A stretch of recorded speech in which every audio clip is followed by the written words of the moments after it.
Topic काफी दिलचस्प है। बिल्कुल जी, वो हर घर की कहानी भी है। हर घर की कहानी है जी। सास बहू का मसला ये सदियों से चला आ रहा है और मेरे ख्याल में ऐसे ही चलता रहेगा। इस मसले का ना तो कोई हल निकल पाया है और ना ही निकलता हुआ आने वाले दिनों में भी नज़र आ रहा है।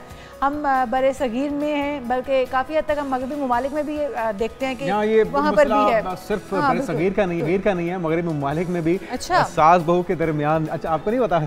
ये मसला तो हर जगह पे पाया जाता है। शायद जो एशियन कंट्रीज हैं, हम लोग ज्यादा शायद सास बहू और जॉइंट फैमिली सिस्टम है। आप ठीक कह रही हैं। और इस मुश्किल मसले पर काफ़ी गौर ख़ौज भी होता है। तहकीक करने के बाद इस नतीजे पर बहुत से लोग पहुंचे हैं कि दरहकीकत ये मसला मलकियत का है कि जी वो जो सास होती है उसकी कोशिश होती है कि मेरा हक ज़्यादा है, वो बेटे पर ज्यादा हक जताती कोशिश होती है कि वो अपना हक जताएं। है। तो ये मसला आखिर किस तरह से हल हो सकता है? गुलसाना मंशा साहब, आप मोटिवेशनल स्पीकर हैं, एजुकेशनिस्ट हैं, आपको वेलकम कहेंगे पाकिस्तान मॉर्निंग में। और मामला तो काफी, लेकिन हर घर की कहानी बड़ा गंभीर है, गंभीर भी बहुत है और हसास भी बहुत हो, कहते हैं ना, बड़ी नाजुक सूरत हाल है, वो भी अक्सर घरों में पैदा हो जाती है। तो आपके पास कोई हल है कि किसको सच्चा करार दिया जाए, किसको झूठा, और दोनों को नाराज भी ना किया जाए?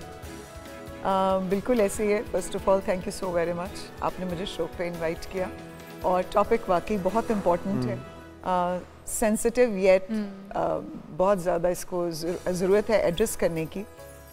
मुझे ये लगता है कि आप ये एक ट्रायंगल है, 3 फर्द इसके बीच में इन्वॉल्व होते हैं और एक आदमी है और 2 ख़वातीन। तो इस मामले के हल के लिए आपने कभी नोटिस किया है कि प्रॉपर्टी डीलर का क्या रोल होता है? मीडियोकर का, दोनों को खुश करना है। तो यानी कि सबसे कड़ी आजमाइश तो फिर मर्द की हुई ना इसमें। एग्जैक्टली। लेकिन यहाँ पर कि दोनों फायदे भी तो, लेकिन देखिए यहाँ पर मर्द माजी में माँ से फायदे उठाता रहा, आगे बीवी से। लेकिन जो मर्द है वो प्रॉपर्टी डीलर का किरदार नहीं अदा कर रहा है, यहाँ पर वो प्रॉपर्टी का किरदार अदा कर रहा है। और प्रॉपर्टी के दरमियान खींचातानी है एक सास और बहू की कि ये प्रॉपर्टी मेरी है, ये प्रॉपर्टी मेरी है। और जो प्रॉपर्टी बीच में बना हुआ है उसके दोनों बाजू यूं है और वो कभी इधर से खींच रहा है, कभी उधर से। यानी कि ये तो आप दोनों मानती है ना कि मजलूम मर्द ही है इसमें?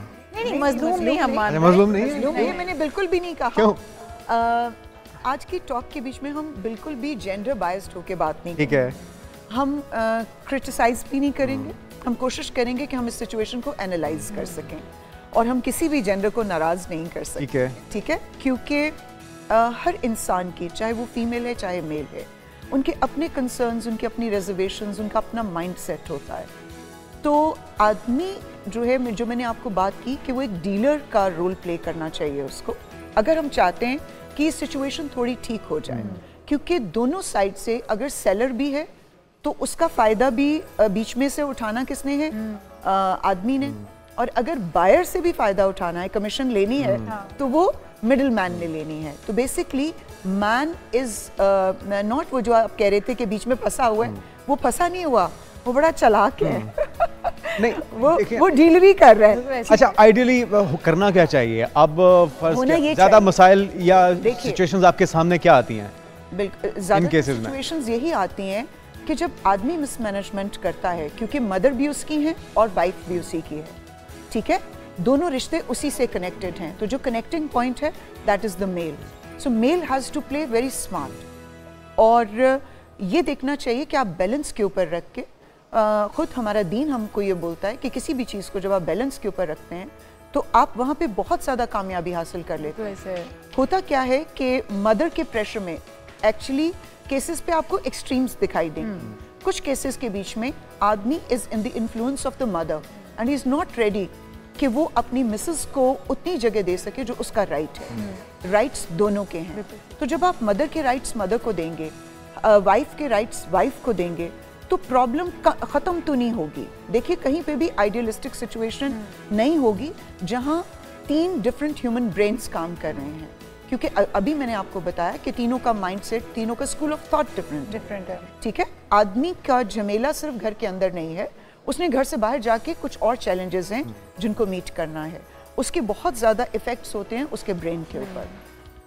ख़वातीन ये करती हैं, अगर अब हम ख़वातीन को फोकस करें, वाइफ ये चाहती हैं कि माँ ने इतने साल तक उसको अपना जो भी हक जताना था जता लिया, बस अब वो मेरे लिए छोड़ दें। ऐसा नहीं होता। उस माँ ने बड़ी मेहनत की होती है, अपनी उम्र का एक हिस्सा लगाया होता है, अपने बहुत से जज्बात लगाए होते हैं मदर से ये एक्सपेक्टेशन लगाना कि वो अपने बेटे को बिल्कुल डिसोन कर दें, ये एक एक्सट्रीम एक्सपेक्टेशन है। देखो गुलशन साहब, हम कल परसों एक सर्वे गैलप की तरफ से किया गया जिसमें अक्सरियत पाकिस्तानियों की, हमारा कल्चर है कि वो अरेंज मैरिज को तरजीह देते हैं, और वही आपकी वाली बात कि वो पेरेंट्स जो कि अपनी खुशी से अपने बच्चे के लिए एक बहू तलाश करके लाते हैं और वो उनसे एक्सपेक्टेशंस भी होती हैं कि जिसको हमने पाल पोस के बड़ा किया है और आज जब उसको रिटर्न में कुछ देने का टाइम है, उसकी बहू उस पर पूरा कब्जा कर ले। और मोस्टली जो केसेस उसमें ख़राबी की वजह ये बनती है कि नए शादीशुदा जोड़े के अंदर ख़वातीन की ये कोशिश होती है कि वो सेपरेट हो जाएं, या जो हमारा एक कल्चर है जॉइंट फैमिली सिस्टम का, उसको ब्रेक करते हुए वो हस्बैंड को अलग कर लें। तो आपको लगता है कि ख़राबी की एक बड़ी वजह ये है कि ख़वातीन जो बीवियां हैं वो उन चीज़ों को समझती नहीं हैं और जल्दबाजी में वो कोशिश करती हैं कि पूरा मलकियत अपनी कर लें। बीवियां भी नहीं समझती हैं और माएँ भी नहीं समझती हैं। इशल पाकिस्तान के बीच में या एशिया के बीच में, जैसे अभी हम आप बात कर रही थी कि आप शायद इस बात का परसेप्शन लिए हुए थी कि वेस्टर्न कंट्रीज़ में ऐसा नहीं होता। एशियन कंट्रीज़ में पेरेंटिंग की एज सबसे ज़्यादा है। 40-40 साल के बच्चे हो जाते हैं, बेटियां हो जाती हैं, शादियां हो जाती हैं, बेटों की शादियां हो जाती हैं। पेरेंट्स का होल्ड जो पेरेंट्स हैं ना, वो पेरेंट्स बनना नहीं छोड़ते। वेस्टर्न कंट्रीज में आप देखें, द चाइल्ड टर्न्स 18 और 16 and he is on his own. अपना कमाओ, अपने अलग से सिस्टम बनाओ, अपना सब कुछ वो करो। पेरेंट्स को भी ये बात अंडरस्टैंड करने की जरूरत है कि जो आपने किया वो आपका फर्ज था, आपकी रिस्पॉन्सिबिलिटी थी। You did it out of your love, you did it out of your own emotions and maybe your own responsibilities, क्योंकि आपके बच्चे हैं, आपने पैदा किए हैं, तो वो जिम्मेदारी यहाँ पर हम अपने ड्रामाज में भी देखते हैं ये बहुत ज़्यादा आने कि हमें जो हमारी सोसाइटी शायद वो नहीं है जो हमें ड्रामों में भी बेसिकली दिखाया जाता है कि सास बहुत किरदार अदा कर रही है, मियाँ बीवी की लड़ाई झगड़े हो रहे हैं और सास वही सास होती है जो बड़े शौक से, बड़े चाव से लेकर आती है बहू को ब्याह के, और उसके बाद फिर वही लड़ाई झगड़े और वो सब कुछ। तो सास का किरदार यहाँ पर क्या है कि एक मियाँ बीवी का रिश्ता सबसे मतलब मेरे ख्याल में मोतबर रिश्ता और सबसे पहला रिश्ता बनने वाला यही था दुनिया में, यही था। और फिर हम उसी रिश्ते को तोड़ने की कोशिश करते हैं। बहुत सारी चीज़ें तो हम ड्रामों से सीख रहे हैं, कुछ हमारी अपनी सोसाइटी हमें सिखा रही है। तो सास का किरदार क्या है इस सब में? सास का किरदार, अभी इशल मैंने आपको बताया that the mother has to realise that she has to be a parent till a certain age once the child is married, बल्कि उससे ही पहले आप अपने बच्चों को अपने आप की ट्रेनिंग करें। इशल मैंने आजकल जगह जगह जब मैं टॉक्स कर रही होती हूँ, आजकल मैंने एक नई बात लोगों को सिखाना शुरू कर दी है। It is related to the mothers, कि जैसे आप 40 की एज पे पहुँचती हैं माएँ, जिनको अब ये एक्सपेक्टेशन होती है कि अब वो सास बनने वाली हैं, चाहे वो बेटी के दामाद की मतलब सास बनेंगी या चाहे वो बहू की सास बनेगी। Please start living your life again, make your self busy somewhere. मेरे बेटे की एंगेजमेंट हो चुकी, तो मैंने एंगेजमेंट से पहले उनको बोला कि अब आप अपना अलग घर बनाना शुरू कीजिए। तो कहने लगे क्यों? मैंने कहा इसलिए कि जब आपकी शादी होगी आप अपने घर में रहें, आप अपनी लाइफ को फोकस करें। तो इस सेड कि आप क्या करेंगी? मैंने कहा look, I am not gonna get on your nerves. मैंने अपनी जिंदगी को दोबारा से स्टार्ट कर लिया है। द मोमेंट आई टर्न 40 मैंने ये डिसाइड कर लिया था that I am going to relive now, I am going to start my life from the scratch. वो जो चीज़ें मैं अपने बच्चों को पालते में कहीं नहीं कर सकी थी, मुझे अब करनी है। मुझे वो काम करने हैं, मुझे वो अपने गोल्स, वो ड्रीम्स पूरे करने हैं, और ये एक आइडियल सिचुएशन भी है और मैं कर रही हूँ Ishar, I am doing it. People are saying, Gulsana, you are to places, you're all over to places. How are you managing? मैंने कहा I am wishing, मैं दुआ करती हूँ कि अल्लाह तू मुझे हमेशा मसरूफ रखना, मुझे ऐसी सास नहीं। गुलशन साहब, ये बड़ी पॉजिटिव सोच है। आपको लगता है कि यही सोच अगर हर माँ पैदा कर ले कि वो खुद भी इस फेज से गुजरी है, वो भी एक टाइम पे बहू थी, एक टाइम पे, हाँ बिल्कुल। तो और मेरी मदर इन लॉ की बहुत अच्छी दोस्ती थी। We were very good friends, क्योंकि मुझे घर से बाहर काम करने की इजाजत लेके देने वाली ही मेरी मदर इन लॉ थी। और आपको पता है अगर ये जाता है बहू को कि मैंने उनको ये कॉन्फिडेंस दिया। जो ये किरदार है सास का या ससुर का, मैं समझती हूँ कि अगर वो ये मान ले कि जिसको हम लेकर आए हैं वो हमारी बेटी है, वो आपके बहुत सारे मसले तो वहीं पर ख़त्म हो जाते हैं। और फिर बहू अगर ये समझ ले कि ये मेरे पेरेंट्स हैं, अगर मैं उन्हें छोड़ कर आई हूँ, अल्हम्दुलिल्लाह मेरा अपने मदर इन लॉ से बहुत अच्छा रिश्ता है, मैं उनकी सपोर्ट बहुत ज़्यादा मेरे साथ है। मैं अक्सर अपने हस्बैंड को डांट करवा देती हूँ उनसे बहुत सारी चीज़ों पे कि ये नहीं किया इन्होंने, ये नहीं किया, तो मेरी मदर इन लॉ हमेशा मेरे साथ खड़ी होती हैं। वो के बेटे से मोहब्बत तो कम नहीं हो गई है कि बहू आ गई है, तो जो ये चीज़ है हम उससे सोसाइटी को, उसको किस तरह से सोसाइटी को इस तरफ ला सकते हैं, अपनी बच्चियों को, बेटियों को, माओं को, बहनों को, ताकि आने वाले दिनों में हम देखें कि कोई सुधार आया है सोसाइटी में।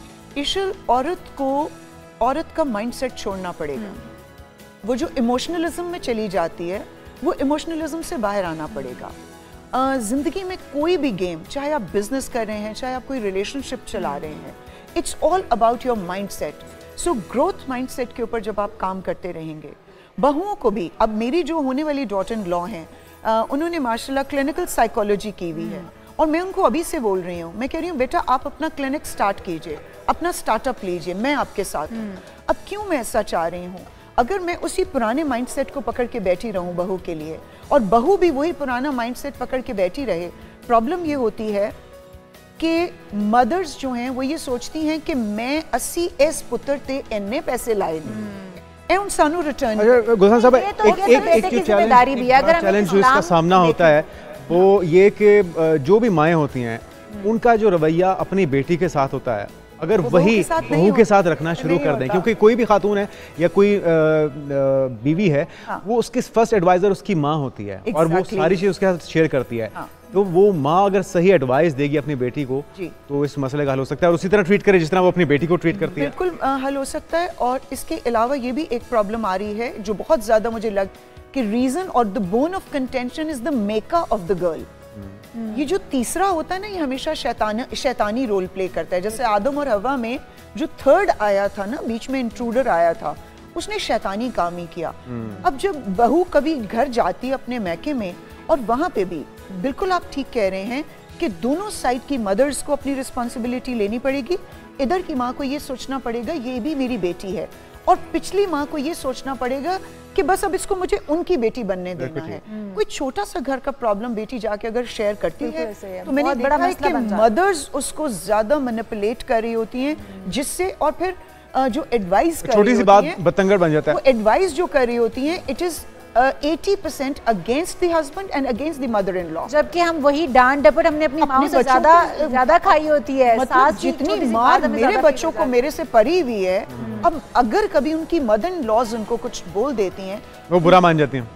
तो मैं अपनी बेटियों को ये कहती हूँ कि बेटे कल को जब आपकी शादियां होंगी तो ये डांट आपको वहां पे भी पड़ेगी। आप इस चीज के लिए मेंटली प्रिपेयर्ड लो, और जिस तरह आप मुझे रिस्पेक्ट करते हो, देखिए it's all about the mothers of the nation. मैं पूरे शोर मचा रही हूँ एक्सक्यूज मी कि स्कूल्स पेरेंट्स के लिए खोल दें प्लीज।